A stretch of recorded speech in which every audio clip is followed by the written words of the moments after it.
2 of the last 3 games, the team's gotten off to kind of a slow start. The Colorado game and the Oregon game. Has that been a talking point? Is that something just you've got to get out of the gate? Yeah, there's no question. How we start halves, how we finish halves is something that we're always emphasizing, and we've been pretty good with that. At least the starts. We've had I think we've blown 2 12-point plus or 10-plus point leads. If I remember right, Michigan and Stanford. So we haven't finished obviously some of those games, but our start of the games for the most part have been pretty good, unless you look at the last 2 weeks. The last 2 weeks we have not. And so, yeah, we're discussing those things of trying to, whatever we can do to try to help our guys start games at a little quicker pace. If you sense it's, a minute, 2 minutes in, are you tempted to just call a timeout and just kind of say what's going on here? Or do you let it play? Do you want to let it play out a little bit longer? Yeah, I mean, I don't know if we've had a minute or two where it's just been a shellacking. Right. I'm trying to think of the games, but Oregon State wasn't that way. No. Oregon jumped into a good lead, but it wasn't like it was 10-0 and those type of things. Right. So you just got to be caught. You got to be careful of that because you only got a certain amount of timeouts, and especially on the road, it's not like you want them to get away from you. But I never thought that they were really away from us until we had stoppage of play. We did call an earlier timeout against Oregon, but Oregon was something we just got a little bit out of character, I think, and we've said it a long time. We're a different team. When Aaron's not on the court, that's just the way this team is. And I thought in the second half when he was there, we were really good. But we haven't had to deal with what we dealt with in the first half all year long. How much different are you defensively than where you thought you would be, and how much of it is not having those 3 guys that you thought would be? Well, again, we go back and there's no excuse, and we've told our team that there's no excuse to the way we've defended in the last 2 weeks, because our defense, not really Colorado as much as it was. And there were bits and pieces of Colorado, especially to start the game. But this road trip, I didn't like how we guarded. And so it's really been about this road trip, because our defensive efficiency's been right around 100.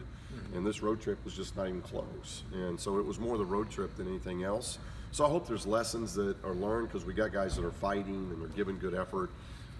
We did not follow defensive rules and principles on this road trip, and we paid for it.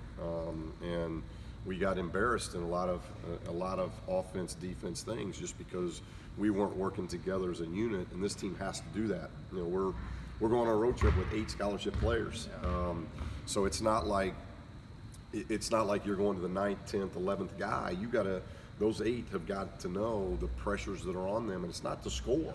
We're scoring. I still think we're maybe first in the league still in scoring as far as efficiency goes. So even when we've had lapses against Colorado, or we had some lapses at Oregon State, first half against Oregon, what hasn't been consistent in that 3-game stretch has been relying on your defense. And we were growing. I thought we were really, really from the 1st of December all the way through up until Colorado, I was seeing growth defensively. And in the last 3 games, we've had slippage there. And all of our discussions the last 2 days have been, if you're going to continue to have slippage at that end, this team's not going to be successful. This team has got to get their defensive efficiency around 100 or below. We'd obviously like to be below, but it can't be where it's been the last 3 games and think that we're going to have success. You mentioned having only 8 scholarship players. Does that change the way stylistically you play? Maybe play more zone just to not tire them out as much? Well, yeah, and it's kind of a catch-22, because this team is at its best in transition. So this team, for whatever reason, we really play well in transition. And when we've had to play slower tempo games, I don't know this for a fact, we may be 4-4 in our slower tempo games. So obviously our record is better in a higher tempo game. And but Utah was a slower tempo game, but we were really efficient. And when you play a slower tempo game and that's not your style, you got to be really efficient at both ends. You don't have a lot of room for error. So we would much rather play up tempo. But as I've told the guys, you can't play up tempo if you're constantly taking a ball out of bounds. You've got to play up tempo out of defensive stops. So it's kind of a catch-22 of, I think we'd still rather play fast and we'd rather play up tempo, because our guys, we just got a lot of guys that are really good in the open floor. But with that said, if you can't get stops, then you got to slow the tempo. You talked about And I think it's about figuring out what, and we're still a work in progress. We'll have games where the ball moves, we get an open three, and instead of taking an open three, we make an extra pass, and it's a better three. We still quick shoot at times, and so it's the guys still figuring out, playing at a fast pace, but not hurrying up. It's an old Coach Wooden saying, but we want to get out and go, we want to play, but we can't be hurried up, and I think sometimes we get hurried up. You get talked this about stage of the the team season. being different when Aaron's on the floor. What can maybe a guy like Jalen do to make that absence of Aaron feel a little bit less? What can he improve or do? Well, I think defensively, and that's where his focal point's got to be. I think he's a very skilled offensive player, scorer, but what he does defensively allows us to maybe give Aaron a little bit of rest, even if Aaron's on the court.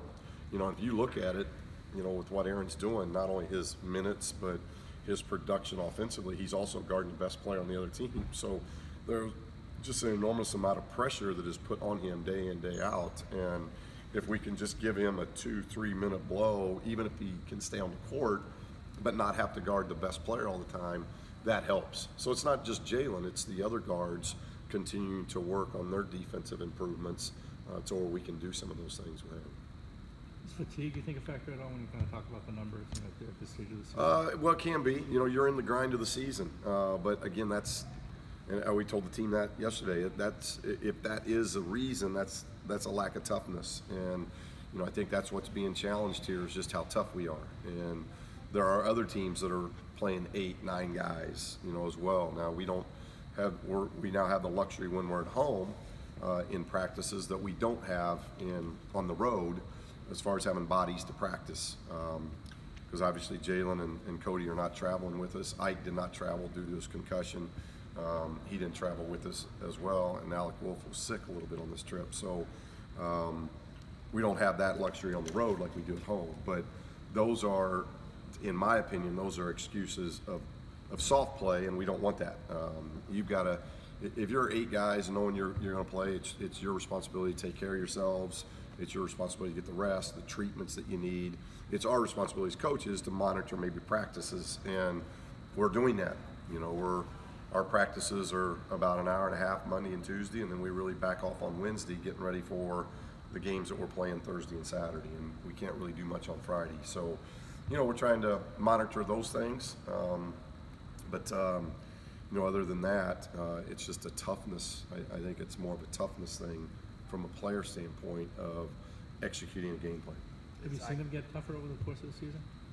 Again, like our defense, I think prior to the Colorado game, we were trending this way, both in toughness and in what we want to do defensively. And since the Colorado game, we've had 3 straight games. I think toughness and defense has slipped.